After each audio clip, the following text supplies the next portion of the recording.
sur Monaco Info. Voici les titres qui seront développés dans votre édition.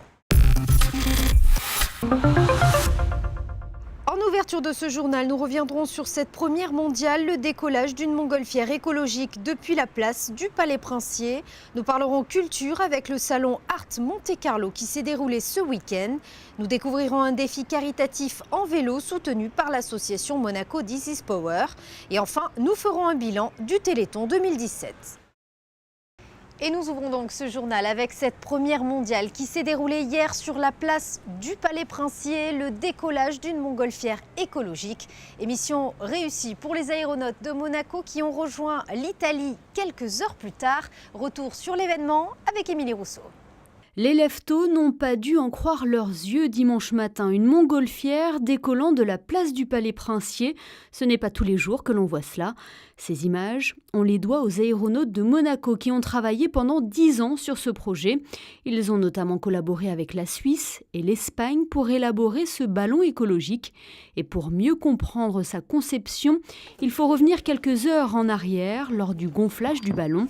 Cette double enveloppe réduit la déperdition énergétique et permet ainsi de consommer moins de propane qu'une montgolfière classique. Pour cette première mondiale, les deux pilotes, Alain Krutenski et Guy Bouckaert, ont pris la direction de l'Italie, cap sur Mondovì. Une première traversée des Alpes Sud, c'est sympa de faire aussi plein de premières, quoi. Plein de premières, ballons écologiques, etc. Et là aujourd'hui on est vraiment très équipé. L'autre fois quand on a gonflé le ballon c'était juste pour montrer qu'on pouvait le faire. Maintenant là on part pour un vrai vol, c'est-à-dire qu'on est équipé avec des vestes qui vont nous tenir chaud parce qu'on va monter quand même à 5-6 000 mètres, il va faire moins 30 degrés. On est équipé avec de l'oxygène. On est équipé avec des systèmes de guidage. On a 2 GPS, on a 2 systèmes de radio, tout est redondant, les brûleurs c'est pareil, ça c'est un triple brûleur. Donc si jamais on avait un problème sur un système, on a toujours une possibilité d'avoir un système de secours. Voilà. Après 2 heures de mise en place, l'heure est au décollage. Les trajectoires des vents sont favorables et pas un nuage à l'horizon. Avant de s'envoler, les deux pilotes reçoivent un soutien de taille, celui de son Altesse Sérénissime le Prince Albert II, qui était déjà présent le 26 mars dernier à l'occasion du vol test. Je pense que c'est des belles initiatives, c'est des belles idées. En plus, pour une activité qui est pas courante, mais qui est très belle et qui a de belles valeurs. Et donc je crois que c'est important de les encourager et de voir qu'on peut trouver des solutions pour économiser l'énergie, pour penser à de nouveaux matériaux. Et donc c'est ça qui est intéressant et je suis très heureux que la Fondation ait pu les encourager. On est parti. Merci. Bravo. Merci beaucoup. À bientôt. Voilà. On ne sait pas où on va, mais on y va. Ça se passe plutôt bien, on vit une aventure extraordinaire. Vraiment, on est très très heureux de participer à cette aventure écologique. Et dans un écrin comme Monaco, c'est juste magnifique. 3 heures plus tard, Alain Krutenski et Guy Bouckaert atterrissent à Saluzzo, dans le Piémont. Pari réussi pour les deux amis de longue date qui prouvent une fois de plus la fiabilité de leur montgolfière. Un ballon qui connaît un véritable essor, alors que l'an dernier, il existait 7 modèles comme celui-ci. On devrait en compter une quarantaine d'ici 2019. Ce week-end s'est déroulé au Grimaldi Forum Art Monte-Carlo, un salon dédié aux amoureux d'art et l'occasion de voir le travail d'artistes venus de différents horizons. Un reportage de Dominique Poulain. La principauté s'est au fil des années enrichie de manifestations artistiques variées. Galeries d'art, maisons de vente aux enchères, rencontres culturelles et salons. Comme celui qui s'est tenu pendant 2 jours au Grimaldi Forum. Son nom, Art Monte-Carlo. Un salon d'art contemporain, d'art moderne et de design contemporain. Lancé il y a 3 ans dans le sillage de celui qui se tient à Genève. Après 5 ans d'activité sur Art Genève et de développement, des galeries qui ont fait l'expérience d'Art Genève et des collectionneurs qui ont aussi expérimenté le salon genevois sont venus vers moi et m'ont dit qu'un projet dans la même nature que celui de Genève pourrait trouver une place sur la Côte d'Azur et en particulier à Monaco. Voilà. Et c'est ce qui m'a encouragé, si vous voulez, à venir rencontrer le Grimaldi Forum, qui était précisément à ce moment-là, donc en 2016, en recherche de la création d'un salon d'art sérieux international. Voilà. Cette 3e édition accueille une 50aine de galeries de renom et d'institutions qui exposent le travail de leurs artistes. Dans les allées, les résidents monégasques, beaucoup de Français, d'Italiens, de Suisses, d'Anglo-Saxons et aussi des Grecs cette année. Il y a les amoureux de l'art et ceux qui achètent. Ce programme de galeries marchand est enrichi d'un programme institutionnel. Ça veut dire que nous invitons pour chaque édition des musées, des fondations, des espaces non commerciaux à se présenter sur le salon. Et ça, c'est unique. Et parmi les institutions, le nouveau musée national de Monaco. Il présente une sélection d'automates de la collection Galéa, présentée à la Villa Sauber pendant 37 ans dans les années 70. Des œuvres automatisées créées pour les salons feutrés de la bourgeoisie parisienne. L'œuvre qui a attiré l'attention du public est celle-ci, installée sur le parvis du Grimaldi Forum. Elle s'appelle Temporary Museum. Elle est créée par le duo d'artistes nordiques très connus qui s'appelle Elmgreen et Draxet. Et c'est une pièce que nous allons présenter dans une nouvelle biennale de la sculpture qui aura lieu à Genève cet été. Et je la trouve particulièrement intéressante déjà parce qu'elle est magnifique, mais deuxièmement parce que c'est un peu ce que essaye d'être à Monte-Carlo, un musée temporaire. L'œuvre, sans doute la plus originale, est cet instrument unique, conçu par Jeff Mills, l'un des pionniers de la musique techno, avec l'aide du designer Yuri Suzuki.